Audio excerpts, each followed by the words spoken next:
Hi, I hope everybody is home and doing well. A couple things I want to talk to you about this morning, but first, let's talk about where COVID-19 is in Gwinnett County.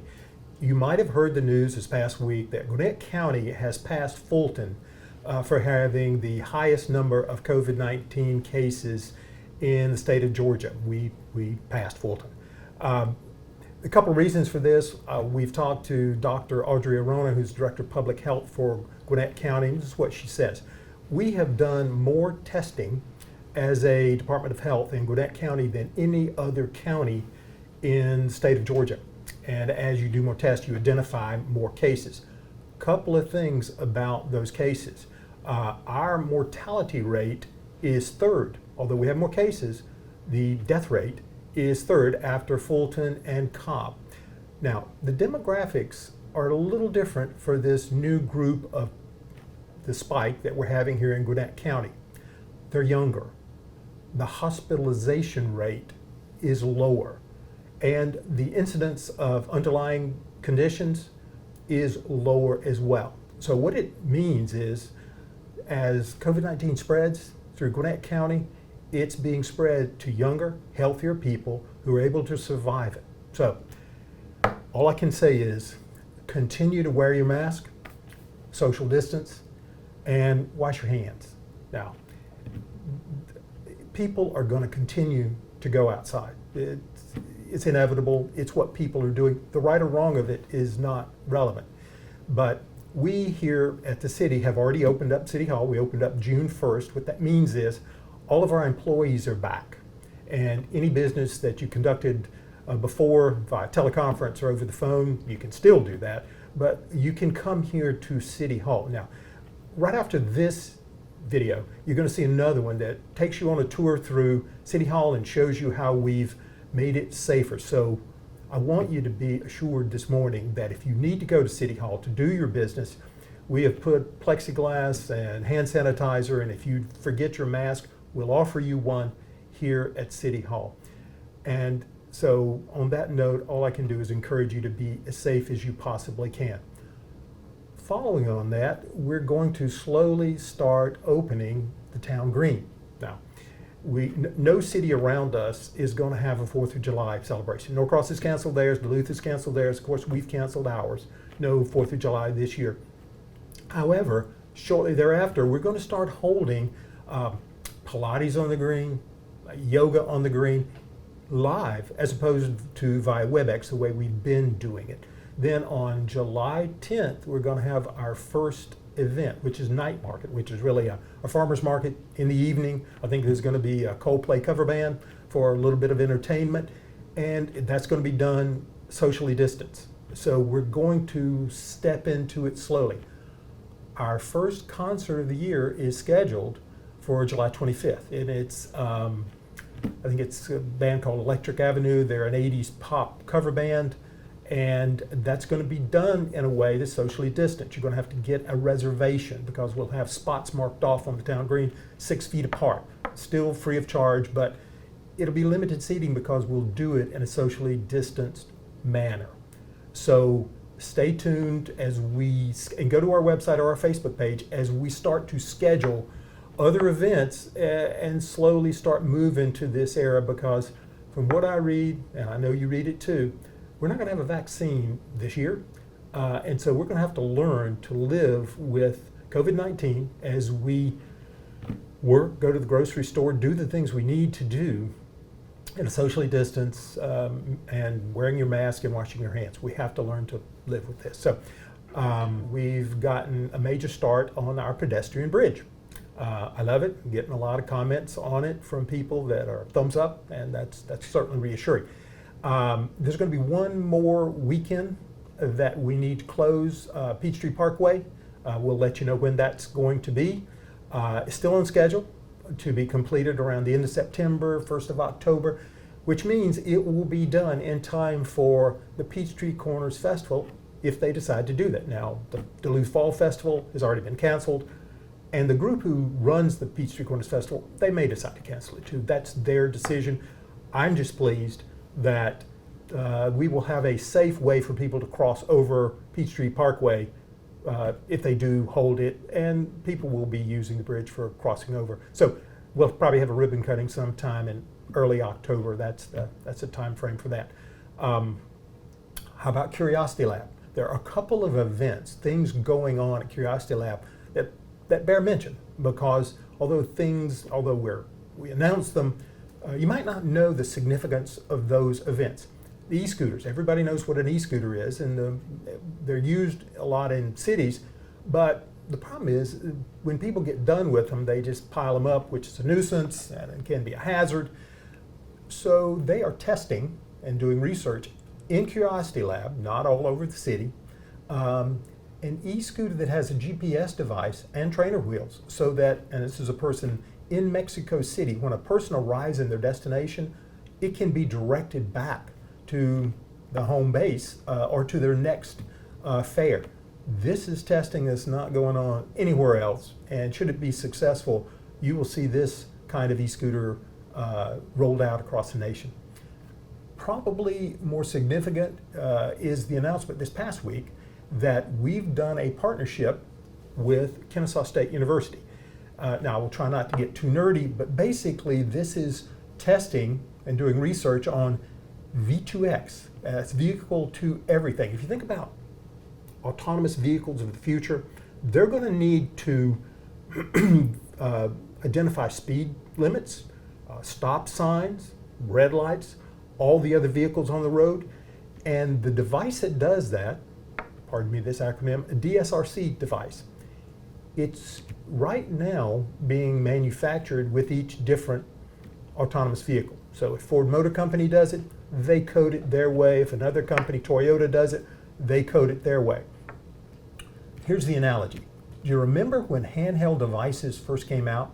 Everybody had a BlackBerry, and they coded it using, and that's just, they programmed it using open, closed source code, proprietary code.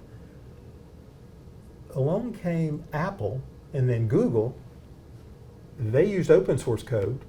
People could develop apps. Where's BlackBerry today? Where's Apple? And where's Google today? The significance of what Kennesaw State University is doing, testing whether the coding for these DSRC devices, the vehicle to everything, communications devices can be doing open source, is groundbreaking. And it's not being done anywhere else in the world except right here in Peachtree Corners, Georgia. We're very pleased about that. And you should know that Curiosity Lab is proving out to be as big a success as we hoped it would be. Now, I would be remiss in talking to you this morning if I did not mention the demonstrations that are going on across our country, in our city, and the death of George Floyd. People have said to me, Mayor, why haven't you said anything? Don't you feel the anger? Or don't you feel the rage? Don't you know how they feel? Well, of course I do, intellectually.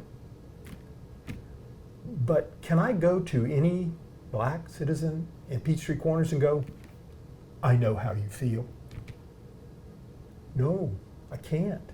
Because when I have an interaction with a policeman, my expectation and the reality is I'll be treated fairly. I think it's irrefutable. Our fellow Americans, black citizens, do not share that expectation.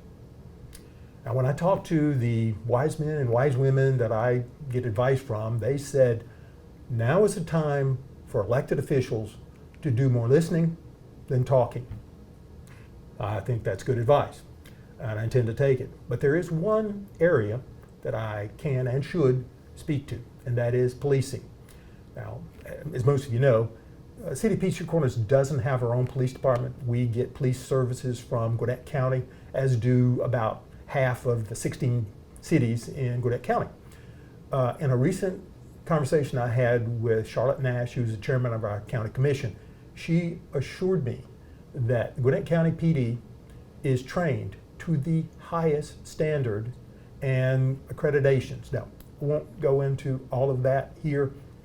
However, there's one of those that made a point with me, and I want to share it with you this morning. There is an initiative called Campaign Zero. Now, this is an initiative of Black Lives Matter. And Gwinnett County, Georgia has adopted all 8 standards, and it is not a recent thing. They have been training their new recruits and doing in-service training with their existing experienced officers for some time. And she assured me, Chairman Nash assured me, that they did not adopt this because it was an initiative of Black Lives Matter. They did it because when you examine the standards, it was the right thing to do.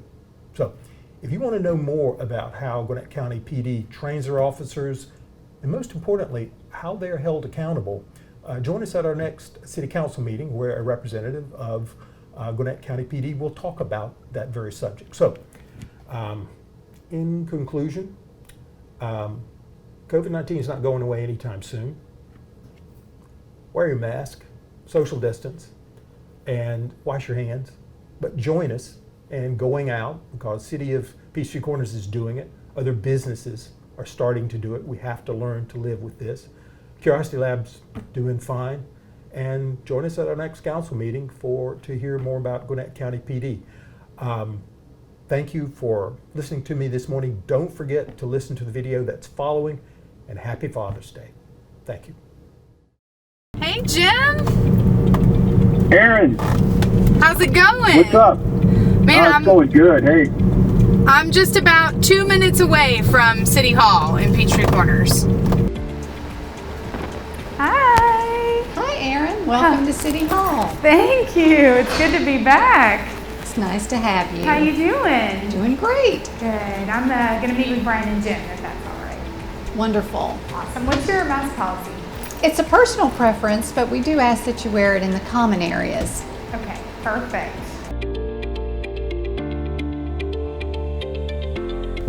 Knock, knock. Aaron, Hey. how are you? Good. Do you mind if I take this off? Oh, absolutely. All Well, right. I would shake your hand, but we I can't. know. So Air high five. there we go. How are you? I'm good. It's very good to be out of the house. I'm going to say that much. Well, so is this the first time you've been out of the house since kind of the shelter in place was? Pretty much, yeah, pretty much the first time. And it's insane how much the world has changed. I was gonna say, so the business world is just different now. You probably Yeah. have seen some of it here at City Hall. We have to operate, Oh, yeah. significantly different than we did before the virus, and a lot of distance, a lot of ways to get through the building without having to touch things with your hands and Yep. that kind of stuff. But there is nothing that can replicate the face-to-face. So when we Right. do have that, we do have some safeguards here that we think, will we have a lot of hand sanitizing stations, and again, a lot of, ways to get around without touching things with your hands. And, Yeah. we also have all the resources for people who have different levels of comfort. Yeah. You ask about whether am I okay with you taking off your mask? Some people aren't. And so, we're set Right. up to where someone could say, no, can you please keep it on? It's the new world as we know it, and we got to learn how to operate it. I'll take you down to the conference room where Jim and Judy are. You guys have done a great job with all the safety stuff around here. Thank you, and this is the neatest thing. This is our touchless contact. Oh my gosh! So what, it reads that you're at the door and unlocks it? Absolutely, the sensor tells me I'm there. That's amazing. Cool. Well, Judy here, she's been here almost the whole time during the shutdown because she's the director of communications here, so she's been on the front line. So Judy, what are some of the things we need to consider now? When we're doing business, we're shooting at Curiosity Lab, we're shooting here at City Hall. Right. What are some of the changes? Well, certainly the first thing is the social distancing. Right. And they're asking the employees to wear face masks when we're out in the public area. Right. When we're sitting in our office, we don't need to wear them. Right. So when we're in common area, right now we're 6 feet apart, but we're in common areas, or if you feel uncomfortable too, right? I know there's some people that... Yes, and if you don't feel comfortable in any environment, of course, you're free to wear that at all times. Okay. Well, I know Erin's been locked away for 3 months now, so I think you're fairly safe. Coming out for some fresh air now. Yes. But I'm feeling good, and I'm excited about being able to get a little bit of normal back, getting having this human interaction and being able to do a production, even if it's a small one where we have to follow new safety precautions, just something to help us kind of feel like things are starting Yes. to turn back into a normal Yes. way of life. Yeah. Susan, thanks so much. Thank you for coming to City Hall. Thank you. You have a good day. You as well.